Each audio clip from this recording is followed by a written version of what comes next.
Alright guys, since Corey ran off and forgot half of our parts, I'll show you what we did.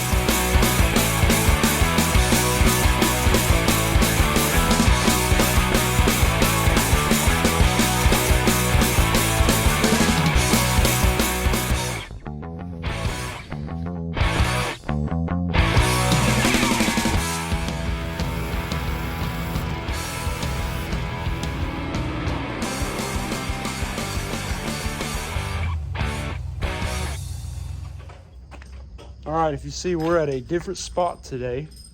We're not at my place. So Brandon, why don't you tell us what I've talked to you into helping me with today? Well, we are going to take and try to revive a rear end that come out of the bottom of the bikini bottom. There you go, yeah.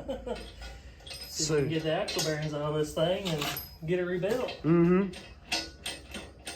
So yeah, I've got the new axles. You guys saw in the other video that this thing had set full of water. It was a bare frame. Well, we got it cleaned out. Felt like I spent $100 at the car wash to find out that the bearings and stuff are too rusty. But yeah, this thing just needs to be freshly revived and everything. But this guy has been around, we've been friends for a long time. He's got his own YouTube channel. Who are you and what is your channel? It's Okie Hot Rod Garage at Okie Hot Rod Garage. Okay. On Instagram and Facebook. Heck yeah. He's got a really nice Chevelle that he's fixed up, a 67. And then he's working on this project here, which is a 59 Chevy. And he's making a 4-wheel drive out of it.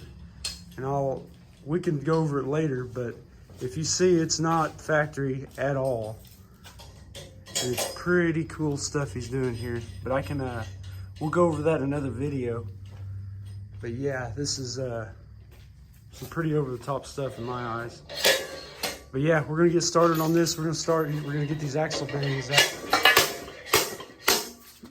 It's usually better to do it on a car that's attached, but it looks like he's already got it handled. Man, I've been fretting about that, losing sleep, and you just knocked him right out. But yeah. No steppers and steppers. Yep. Yuck. And everything I bought for it is from Quick Performance. So got new axles, new ring and pinion, all the bearings, the lid and slip for it.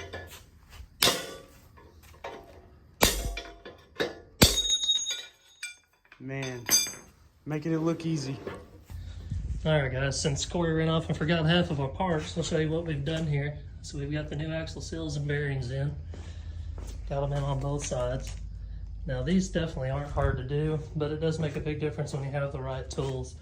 This is all stuff that's pretty much come from Amazon. You're gonna need a slide hammer kit. There's a part number there. And then these guys here, can't really see the part number, but I'll do what I can here one-handed. But so you've got this and it swivels. Well, you take and turn it sideways and you set it down inside the rear end, and then whenever you close it, it grabs that race. So whenever it grabs that race, you just take and tighten up your washer here, and then use your slide hammer and slide them right on out. Sometimes they come out, sometimes they can definitely be a pain. Some other tools you'll see me using are these bearing race drivers. All they are is they're just aluminum cups that you can take and set them inside your bearing races, and then you can hammer them in. These are made of aluminum, so you don't have to worry about scarring your races. This kit here is a Matco kit. I bought this back when I was a real mechanic, but I don't see a part number on there, but you get the idea. So now we're going to take and try to put our carrier bearings on.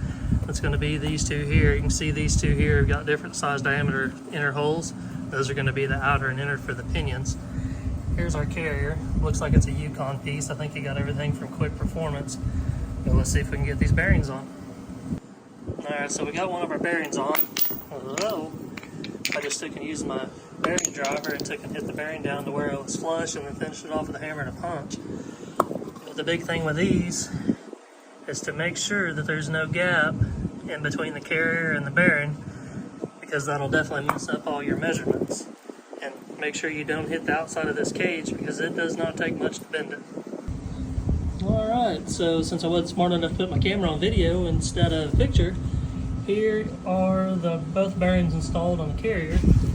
And we've also got both races installed in here.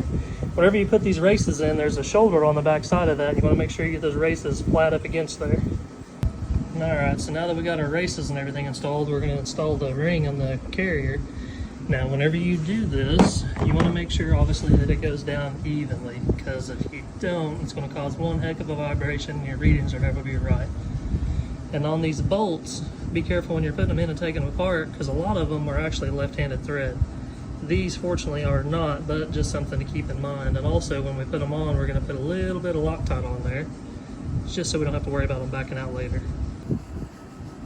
And just like that, we got a carrier with a ring. So since I'm waiting for Corey to get back with all the parts that he ran off and left, I was sitting here looking at this thing. You know, he mentioned spending his life savings on washing it, but I noticed he didn't even bother to scrape off the gasket before he washed it. What kind of crap is that? But lucky enough for him, I got a gasket remover 5000. We'll take care of it for him so it's ready when he gets back. So after I knocked off the gasket, I seen it had some pretty nasty gouges in the case, so I went ahead and got my laser gun out. No, I'm just kidding. But I did grab the old roll lock and kind of cleaned her up a little better. That way we make sure we get a good seal. So whenever he sinks this thing in the mud, hopefully it won't get a whole lot of water in it. So after returning from forgetting half the stuff I needed, we start unboxing some stuff and get a game plan together to set up this ring and pinion and put this axle together. And by the way, don't let him lie to you. I do not like running off in mud holes. Alright, so we went back, we got the original pinion. What we're going to do, will you tell them what we're going to do? We are going to cut this bearing off so we can get the shim and reuse it on the new one. And that'll give us an idea of how to start our pinion depth. Now what's that number right there? It says 116. I don't know. So yeah, and this is the old gears, and you can see how rough that stuff. And then the good problem, well, not a good problem, open diff. You do not want an open diff in a four-wheel drive, especially in the rear. There is our new stuff. He has pressed on the bearings, so that's almost ready to go in. So yeah, we're going to be doing that next. Pretty standard. Back when I was building them in Nom, they all had 28s. So we removed the shim from the old pinion. Got to put it in there. Now we don't have setup bearings, so we've got to use the bearing that we've got. We're going to press it on and then pull it off. I would imagine, right? Yeah. No, you're just going to send it? It's going to be money. Gonna be money. Going to be money.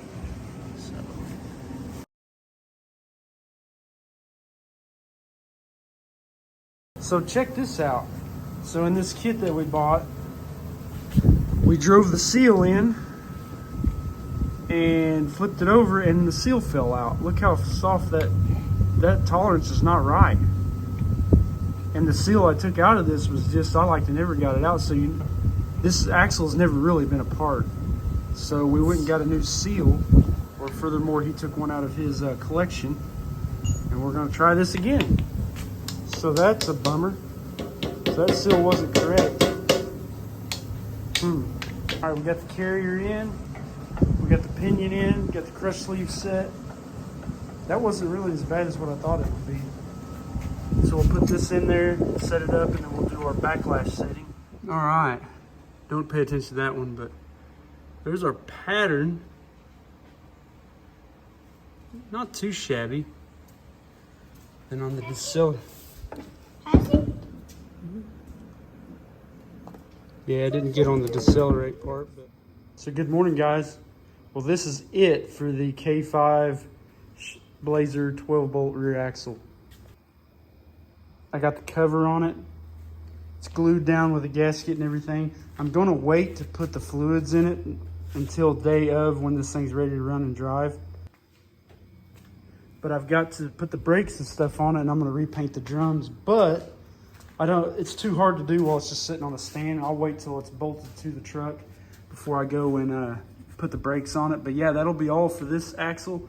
I got to do the Dana 44. I'm going to clean it up. The inside of this was just absolutely perfect.